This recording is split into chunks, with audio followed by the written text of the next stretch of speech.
എല്ലാവർക്കും മറ്റൊരു വീഡിയോയിലേക്ക് സ്വാഗതം. നമ്മൾ ഇൻഷോട്ടിലെ കുറേ കാര്യങ്ങൾ നമ്മൾ ഡിസ്കസ് ചെയ്തിരുന്നു. നമ്മളിത് ഇൻഷോട്ടിലെ അവസാനത്തെ പാർട്ടാണ്. ഇതിൽ നമ്മൾ കുറച്ച് കാര്യങ്ങളും കൂടാണ് ഇതിൽ ഡിസ്കസ് ചെയ്യാനുണ്ട്. നമുക്ക് ഉടനെ തന്നെ വീഡിയോയിലേക്ക് പോകാം. നമ്മളിപ്പോൾ ഇൻഷോട്ടിൽ ഇൻ്റർഫേസിൽ നിന്നും നമ്മൾ ഇത്രയും കണ്ടു. നമ്മളുടെ ഓൾറെഡി ഡ്രാഫ്റ്റ് കിടപ്പുണ്ട്. ആ വീഡിയോ നമ്മൾ എടുത്തപ്പോഴത്തേനും അത് അന്നത്തെ സെയിം വീഡിയോ തന്നെ നമുക്കിവിടെ കാണാൻ സാധിക്കുന്നുണ്ട്. നമ്മൾ സ്റ്റാർട്ട്, അതായത് ക്യാൻവാസ് മുതൽ നമ്മൾ സ്പ്ലിറ്റും പ്രീ കട്ട് വരെയാണ് നമ്മൾ പറഞ്ഞു നിർത്തിയത്.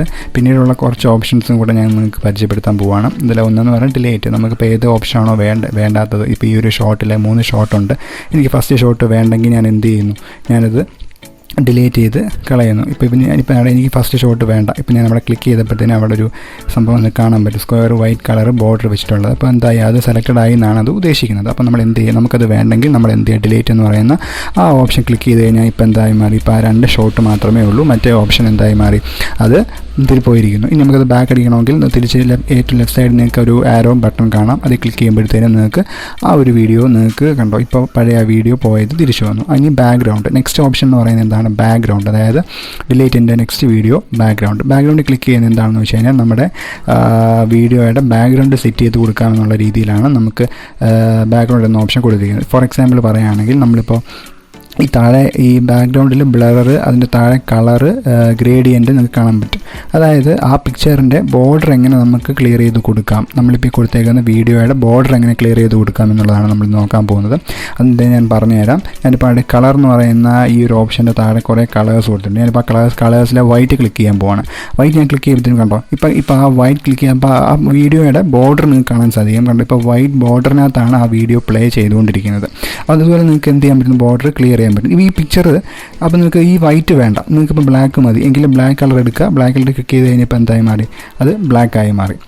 ഇപ്പോൾ വൈറ്റ് വേണമെന്ന് വൈറ്റായി മാറി. നമുക്കിനി ഈ പിക്ചർ റിസൈസ് ചെയ്യാൻ പറ്റും. ആ പിക്ചറിൻ്റെ സൈസ് കുറയ്ക്കാനോ കൂട്ടാനോ പറ്റും. അതെങ്ങനെയാണെന്ന് പറഞ്ഞാൽ, നിങ്ങൾക്കിപ്പോൾ ആ പിക്ചറിൽ തന്നെ ക്ലിക്ക് ചെയ്ത ശേഷം പതുക്കെ നമ്മുടെ ആ പിക്ചർ ഒന്ന് റീസൈസ് ചെയ്യുമ്പോഴത്തേന്, ആ സ്ക്രീനിൽ ടച്ച് ചെയ്ത് റീസൈസ് ചെയ്യുമ്പോഴത്തേനും നമ്മുടെ ഇഷ്ടമുള്ള രീതിക്ക് നമുക്ക് ആ പിക്ചർ മാറ്റാൻ സാധിക്കും. അതേപോലെ തന്നെ ആ പിക്ചർ നമ്മുടെ വിരലുകൊണ്ട് പതുക്കെ ഒന്ന് മൂവ് ചെയ്യിപ്പിച്ചാൽ നമുക്ക് എങ്ങോട്ട് വേണമെങ്കിലും ആ പിക്ചർ പ്ലേസ് ചെയ്യാനായിട്ട് പറ്റും. ഇതാണ് നമുക്ക് നമ്മുടെ രീതിക്ക് നമ്മുടെ സൈസ് അനുസരിച്ച് ആ വൈറ്റ് ബോർഡർ കൊടുക്കാമെന്നുള്ളതാണ് ഈ ഒരു ബാക്ക്ഗ്രൗണ്ട് കൊടുക്കുന്നത്. നിങ്ങൾക്ക് വൈറ്റ് മാത്രമല്ല കൊടുക്കാൻ സാധിക്കും. ഈ ഗ്രേഡിയൻ്റ് എന്ന് പറയുന്ന ഓപ്ഷനകത്തും കുറേ വിധം കളേഴ്സ് നിങ്ങൾക്ക് കൊടുക്കാനായിട്ട് പറ്റും. നിങ്ങൾക്ക് ഇഷ്ടമുള്ള കളേഴ്സ് ഗ്രേഡിയൻ്റ് കൊടുക്കാം. ഇനി താഴെ പാറ്റേൺ എന്ന് പറഞ്ഞ ഓപ്ഷൻ ഉണ്ട്. അവിടുത്തെയും കളർ നിങ്ങൾക്ക് എന്ത് ചെയ്യാൻ പറ്റും, കൊടുക്കാൻ പറ്റും. ഞാൻ അവിടെ നിന്ന് കൊടുത്തപ്പോഴത്തേക്കും നിങ്ങൾക്ക് കാണാനായിട്ട് പറ്റും. ഇനി അതും വേണ്ട, നിങ്ങൾക്ക് ഏതെങ്കിലും പിക്ചറാണ് നിങ്ങൾക്ക് ബാക്ക്ഗ്രൗണ്ട് വേണമെങ്കിൽ, ഞാൻ പറഞ്ഞു വന്നത് നിങ്ങൾക്ക് ഏതെങ്കിലും ഒരു പിക്ചറാണ് നിങ്ങൾക്ക് ബാക്ക്ഗ്രൗണ്ട് വേണ്ടതെങ്കിൽ നിങ്ങൾക്ക് എന്ത് ചെയ്യാൻ പറ്റും, നിങ്ങൾക്ക് അവിടെ കൊടുക്കാനായിട്ട്. ഈ പിക്ചർ തന്നെ ഇതിൻ്റെ ബാക്ക്ഗ്രൗണ്ട് വേണമെങ്കിൽ നിങ്ങൾക്ക് ഈ ഓപ്ഷൻസ് ഇവിടെ അതിൻ്റെ ഈ ബ്ലർ എന്ന് പറയുന്ന ഓപ്ഷന് താഴെ കൊടുത്തിരിക്കുന്ന ഓപ്ഷൻസ് നിങ്ങൾക്ക് ക്ലിക്ക് ചെയ്ത് കൊടുക്കുമ്പോഴത്തേക്കും ഞാനിപ്പോൾ ഓരോന്നോരോന്ന് ഇങ്ങനെ ക്ലിക്ക് ചെയ്യുമ്പോൾ നിങ്ങൾക്ക് കാണാൻ പറ്റും എന്തൊക്കെയാണ് അവിടെ മാറ്റം വരുന്നതെന്നുള്ളത്. ഇനി നിങ്ങൾക്ക് ഇതിൻ്റെ പുറകിൽ, അതായത് ഇതിൻ്റെ പുറകിൽ നിങ്ങൾക്ക് മറ്റേതെങ്കിലും ഒരു പിക്ചറാണ് വേണ്ടെങ്കിൽ ആ ബ്ലറിൻ്റെ റൈറ്റ് സൈഡിൽ പിക്ചറിൻ്റെ ഒരു ഓപ്ഷൻ കൊടുത്തിട്ടുണ്ട്. നിങ്ങൾ എന്ത് ചെയ്യുക, അവിടെ ക്ലിക്ക് ചെയ്യുമ്പോഴത്തേനും നിങ്ങൾ ഓൾറെഡി പിക്ചറിലേക്ക് പോകുമ്പോഴത്തേനും നിങ്ങൾക്ക് അവിടെ കാണാനായിട്ട് പറ്റും. അപ്പോൾ അങ്ങനെയാണ് ഈ ഒരു ഓപ്ഷൻ നമ്മൾ ചെയ്യുന്നത്, ബാക്ക്ഗ്രൗണ്ട് എന്ന ഓപ്ഷൻ. പിന്നീട് എന്ന് പറഞ്ഞാൽ നമ്മൾ സ്പീഡ് എന്ന് പറയുന്ന ഓപ്ഷൻ എന്താ, വീഡിയോയുടെ സ്പീഡ് മനസ്സിലാക്കുക, അല്ലെങ്കിൽ സ്പീഡ് ചേഞ്ച് ചെയ്യാൻ പറ്റും. ഇപ്പോൾ 1.00 ഇപ്പോൾ സ്പീഡ് കിടക്കുന്നത്. ഇതിപ്പോൾ ഒരു നോർമൽ സ്പീഡാണ്. നമുക്ക് വേണമെങ്കിൽ 2 ആക്കാം. 2 ആക്കുമ്പോഴത്തേക്ക് 2 ആക്കണം കൂടെ നീക്കുമ്പോഴത്തേക്കും സ്പീഡ് മൂവ് ചെയ്യുന്നുണ്ടോ. ഇപ്പോൾ നോർമൽ 1 ഇപ്പം നോർമൽ മൂവാണ്.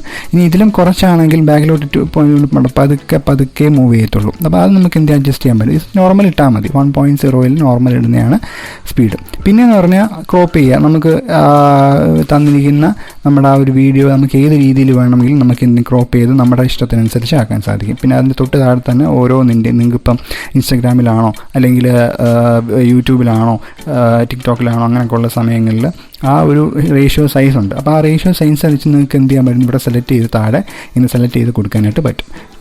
ഞാനിപ്പോൾ ഓരോന്ന് സെലക്ട് ചെയ്യുമ്പോൾ ഞാനിപ്പം എൻ്റെ Instagram സെലക്ട് ചെയ്യുമ്പോൾ ഇൻസ്റ്റഗ്രാമിൻ്റെ സൈസ്, അതേപോലെ റീൽസിൻ്റെ വീഡിയോ, അതായത് യൂട്യൂബിലിടുന്ന വീഡിയോ ആണ്. ഇപ്പം നിലവിൽ യൂട്യൂബിൽ കിടക്കുന്ന 16:9 ആണ് യൂട്യൂബിൻ്റെ വീഡിയോ സൈസ് എന്ന് പറയുന്നത്. അപ്പോൾ നമ്മൾ അതനുസരിച്ച് നമുക്ക് എന്ത് ചെയ്യാൻ പറ്റുന്ന വീഡിയോ ക്രോപ്പ് ചെയ്യാനായിട്ട് പറ്റുന്നു. പിന്നീട് അടുത്ത ഓപ്ഷൻ എന്ന് പറഞ്ഞാൽ വോളിയമാണ്. വോളിയം എന്ന് പറയുമ്പോഴത്തേനും നിലവിൽ നമ്മളിപ്പോൾ ഇതിൽ ആഡ് ചെയ്ത വീഡിയോയ്ക്ക് ഒരു സൗണ്ട് കാണും. ആ സൗണ്ട് നിങ്ങൾക്ക് കൂട്ടണമെങ്കിൽ നമുക്ക് ഈ ഒരു വോളിയം ഉപയോഗിക്കാൻ പറ്റും. അതായത് നിങ്ങളിപ്പോൾ അപ്ലോഡ് ചെയ്ത് 3 ഷോട്ടാണ് നമ്മളിപ്പോൾ ഇവിടെ അപ്ലോഡ് ചെയ്തിരിക്കുന്നത്. ആ 3 വീഡിയോയ്ക്കും സൗണ്ട് ഉണ്ടെങ്കിൽ നമുക്ക് ആ സൗണ്ട് എന്ത് ചെയ്യാൻ പറ്റുന്നു, കൂട്ടാൻ പറ്റുന്നതാണ് ഇവിടെ സൗണ്ട് എന്ന് പറയുന്ന ഓപ്ഷൻ കൊടുത്തത്. ഇപ്പം സൗണ്ട് എന്ന് പറയുന്ന ഓപ്ഷൻ ക്ലിക്ക് ചെയ്യുമ്പോഴത്തേക്കും കണ്ടു ഇപ്പോൾ 100ലാണ് കിടക്കുന്നത്. നമുക്കത് 200 വരെ, മാക്സിമം 200 വരെ നമുക്ക് എന്ത് ചെയ്യാൻ പറ്റും, കൂട്ടാനായിട്ട് പറ്റും. അപ്പോൾ ഇപ്പോൾ ഉണ്ടോ, ഇപ്പം ഞാൻ ഈ സൗണ്ടിൻ്റെ താഴെ തന്നെ 3 ഷോട്ട് കണ്ടു. നമ്മൾ ആഡ് ചെയ്തിരിക്കുന്ന 3 ഷോട്ടുണ്ട്. ഓരോ ഷോട്ടും നമുക്ക് സൗണ്ട് ഇങ്ങനെ കൊടുക്കാം.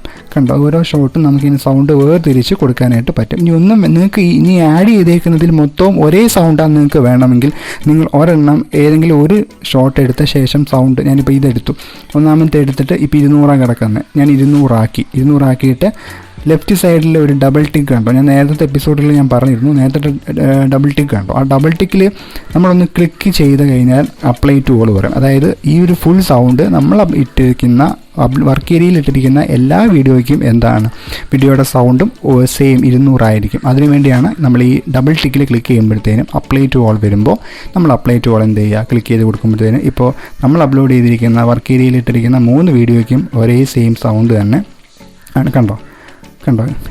ഇനി ഡ്യൂപ്ലിക്കേറ്റ് എന്ന് പറഞ്ഞാൽ എന്താണ് ഡ്യൂപ്ലിക്കേറ്റ്? അതേ വീഡിയോ തന്നെ ഒന്നും കൂടെ എന്ത് ചെയ്യുക, റീപ്രൊഡ്യൂസ് ചെയ്യുക, അല്ലെങ്കിൽ ഡ്യൂപ്ലിക്കേറ്റ് എടുക്കുക എന്നുള്ളതാണ് ആ ഡ്യൂപ്ലിക്കേറ്റ് കൊണ്ട് ഉദ്ദേശിക്കുന്നത്. നമുക്കിപ്പോൾ തൽക്കാലം വേണ്ട, അത് ബാക്ക് അടിക്കുക. പിന്നീട് എന്ന് പറയുന്നത് നമ്മുടെ വീഡിയോ റിവേഴ്സ് എടുക്കണം. അതായത് നമ്മൾ എങ്ങനെയാണോ, നമ്മളിപ്പം ലെഫ്റ്റ് ടു റൈറ്റിൽ ഇങ്ങനെ സാധാരണ ഇത് സ്റ്റാർട്ടിംഗ് പോയിന്റ് ഇവിടുന്ന് വീഡിയോ ഇങ്ങനെയാണ് മൂവ് ചെയ്ത് പോകുന്നത്. നമുക്കത് എന്ത് വേണം, നമുക്കത് റിവേഴ്സ് രീതിയിൽ എടുക്കണമെങ്കിൽ റിവേഴ്സ് എന്ന് പറയുന്ന ഓപ്ഷൻ കൊടുത്താൽ നമുക്ക് റിവേഴ്സ് ആവും. ഇപ്പോൾ നമുക്ക് റിവേഴ്സ് ആവേണ്ട, ക്യാൻസൽ ചെയ്തു. നമുക്ക് അങ്ങനെ റിവേഴ്സ് ഓപ്ഷൻ കൊടുക്കാൻ പറ്റും. പിന്നെ എന്ന് പറഞ്ഞാൽ റൊട്ടേറ്റ് ചെയ്യുക. കണ്ടോ, നമ്മുടെ വിഷ്വൽസ് റൊട്ടേറ്റ് ചെയ്യണമെങ്കിൽ നമുക്ക് റൊട്ടേറ്റ്, ഇത് ഞാൻ ആദ്യമേ പറഞ്ഞ ഓപ്ഷനാണ്, ഞാൻ ജസ്റ്റ് ഒന്ന് പറഞ്ഞതേ ഉള്ളൂ. പിന്നീട് ഫ്ലിപ്പ് എന്ന് പറയുന്ന ഓപ്ഷൻ നിങ്ങൾക്ക് ഏറ്റവും ലാസ്റ്റ് കാണുന്ന ഫ്ലിപ്പ് എന്ന് പറയുന്ന ഓപ്ഷൻ എന്താണ്, നമുക്ക് വീഡിയോയുടെ അങ്ങോട്ട് ഈ സൈഡും ആ സൈഡും, ഇപ്പോൾ ഞാൻ ഉദാഹരണം പറയുകയാണെങ്കിൽ ഇപ്പോൾ ഇങ്ങനെ, ഇപ്പോൾ ഞാൻ ഈ ഒരു ഫസ്റ്റ് പിക്ചർ എടുത്തു, ഞാൻ ഫ്ലിപ്പ് അടിച്ചാൽ ഇതിപ്പുറത്ത് വന്നു. ഞാൻ ഇപ്പോൾ റൈറ്റ് സൈഡിലാണ്. ഇപ്പം നമ്മൾ ഒന്നുകൂടെ ഫ്ലിപ്പ് അടിച്ചാൽ ഇപ്പോൾ അതെന്തായി മാറി, ലെഫ്റ്റ് സൈഡിലേക്ക് മാറി. കണ്ടോ, ഇതാണ് ഫ്ലിപ്പ് എന്ന്. അവസാനത്തെ ഒരു ഓപ്ഷനും കൂടെ ഫ്രീസ് എന്ന് പറയുന്ന ഓപ്ഷൻ എന്താണെന്ന് പറഞ്ഞാൽ, ഞാനിപ്പോൾ ഇവിടെ ഫസ്റ്റ് പേജ് കൊണ്ടുവന്ന് ഫ്രീസ് അടിച്ചപ്പോഴത്തേനും ആ ഒരു അത്രയും പിക്ചറിലേക്ക് എന്തോ ഒരു മാർക്ക് വീണു, ഒരു വൈറ്റ് ബോർഡർ മാർക്ക് അവിടെ നിന്ന് കാണാൻ പറ്റും. നമ്മൾ പ്ലേ ചെയ്ത് കൊടുക്കുമ്പോഴത്തേനും എന്താണ്, ആ പിക്ചർ മൂവ് ചെയ്യുന്നില്ല, താഴെ മൂവ് ചെയ്യുന്നുണ്ട്. പക്ഷേ കണ്ടോ, കാരണം അത്രയും സ്പേസ്, അതായത് അത്രയും ഒരു ഗ്യാപ്പ് അവിടെ വെച്ചിട്ട് മാത്രമാണ് ആ പിക്ചർ മൂവ് ചെയ്യുന്നത്. കുറച്ച് നേരത്തേന് ഒരു ഫ്രീസ് കൊടുത്തിട്ട് പിന്നീട് മാത്രമേ ആ പിക്ചർ എന്ത് ചെയ്യുന്നുള്ളൂ, മൂവ് ചെയ്യുന്നുള്ളൂ. ഒന്നുകൂടെ കാണിക്കുക. ഇപ്പോൾ ഫ്രീസിലാണ് നിൽക്കുന്നത്, പ്ലേ കൊടുക്കുമ്പോഴത്തേനും കണ്ടോ അത്രയും സ്പേസ് മൂവ് ചെയ്യുന്നുണ്ട്. അവിടെ അത്രയും സ്പേസ് ഗ്യാപ്പ് കൊടുത്തിട്ടാണ് അടുത്തത് മൂവ് ചെയ്ത് നിൽക്കുന്നത്. കണ്ടോ, നിങ്ങൾക്ക് കാണാൻ സാധിക്കും. ഇത്രയുമാണ് നമ്മുടെ ഇൻഷോട്ടിൻ്റെ ഒരു ഓപ്ഷൻ എന്ന് പറയുന്നത്. നമുക്ക് ബേസിക്സ് ആയിട്ട് നമുക്ക് ചെയ്യാൻ പറ്റുന്ന ഒരു ഓപ്ഷനാണ്. അതേപോലെ ഇതെല്ലാം കഴിഞ്ഞ് നമുക്ക് ഈ വീഡിയോ സേവ് ചെയ്യണം. നമ്മൾ എഡിറ്റ് ചെയ്ത വീഡിയോ നമുക്ക് സേവ് ചെയ്യാൻ തൊട്ട് മുകളിൽ നിങ്ങൾക്ക് കാണാൻ സാധിക്കുന്നത് സേവ് എന്ന് പറയുന്ന ഓപ്ഷൻ നിങ്ങൾക്ക് കാണാൻ പറ്റും. സേവ് എന്ന ഓപ്ഷനെ ക്ലിക്ക് ചെയ്യുമ്പോഴത്തേക്കും നിങ്ങൾക്ക് കാണാൻ പറ്റുന്നത് സേവിൻ്റെ തൊട്ട് താഴെ തന്നെ അതിൻ്റെ റെസൊല്യൂഷൻ കൊടുത്തിട്ടുണ്ട്, ഫ്രെയിം റേറ്റ് കൊടുത്തിട്ടുണ്ട്. അതേപോലെ ഇത് രണ്ടും ചെയ്ത് കഴിഞ്ഞാൽ നമ്മുടെ വീഡിയോയുടെ സൈസ് എത്ര ഉണ്ട് എന്നും കൂടെ നമുക്ക് താഴെ അറിയാൻ സാധിക്കും. നമുക്കിപ്പം 1080p 30 ഫ്രെയിം പെർ സെക്കൻഡിലാണ് നിങ്ങൾക്ക് വീഡിയോ വേണ്ടെങ്കിൽ അതിന് എത്ര വീഡിയോ സൈസ് ആവും എന്നുള്ളതാണ് താഴെ കൊടുത്തിരിക്കുന്നത്. 49.6 MB ആണ് നമുക്കതിൻ്റെ വീഡിയോ സൈസ് എന്ന് പറയും. നമുക്കിനി 1080p വേണ്ട, 720 എടുത്താൽ മതിയെങ്കിൽ നിങ്ങൾ എന്ത് ചെയ്യുക, നിങ്ങൾ അവിടെ ഒന്നും കൂടെ ആ 1080p ക്ലിക്ക് ചെയ്യുമ്പോൾ നിങ്ങൾക്ക് കുറേ ഓപ്ഷൻസ് കിടക്കും. 720, 1080p, 4K വരെ നമുക്ക് എന്ത് ചെയ്യാൻ പറ്റും, നമുക്ക് റെസൊല്യൂഷൻ കൂട്ടി കൊടുക്കാൻ പറ്റും. അങ്ങനെ 720 ആണെങ്കിൽ നമുക്ക് 720 അവിടെ കാണാൻ സാധിക്കും. 720 അവിടെ എന്ത് ചെയ്യുക, ക്ലിക്ക് ചെയ്ത് കൊടുത്ത് ഫ്രെയിം റേറ്റ് എന്ത് ചെയ്യാൻ മാറ്റാൻ പറ്റും. ഫ്രെയിം റേറ്റ് നമുക്ക് 30 ഫ്രെയിം പെർ സെക്കൻഡിൽ, നമുക്ക് 60 ഫ്രെയിം പെർ സെക്കൻഡ് ആണെങ്കിൽ നമുക്ക് 60 ഫ്രെയിം പെർ സെക്കൻഡിൽ കൊടുക്കാനായിട്ട് പറ്റും. അപ്പോഴത്തേനും അപ്പോൾ 720 ഫ്രെയിം പെർ സെക്കൻഡ്, അതേപോലെ 60 ഫ്രെയിം പെർ സെക്കൻഡിൻ്റെ എസ്റ്റിമേറ്റഡ് സൈസ് താഴെ കാണാം 31 MB നിങ്ങൾക്ക് പറ്റും. എന്നിട്ട് എന്ത് കൊടുക്കുക, സേവ് കൊടുക്കുമ്പോഴത്തേനും ഓട്ടോമാറ്റിക്കായിട്ട് അത് എന്തായി മാറുന്നത്, സേവ് ആയിട്ട് ചെയ്യുന്നുണ്ട്. ഇത്രയും കാര്യങ്ങളാണ് ഇൻഷോട്ടിൽ നമ്മൾ പറയുന്ന കാര്യങ്ങൾ.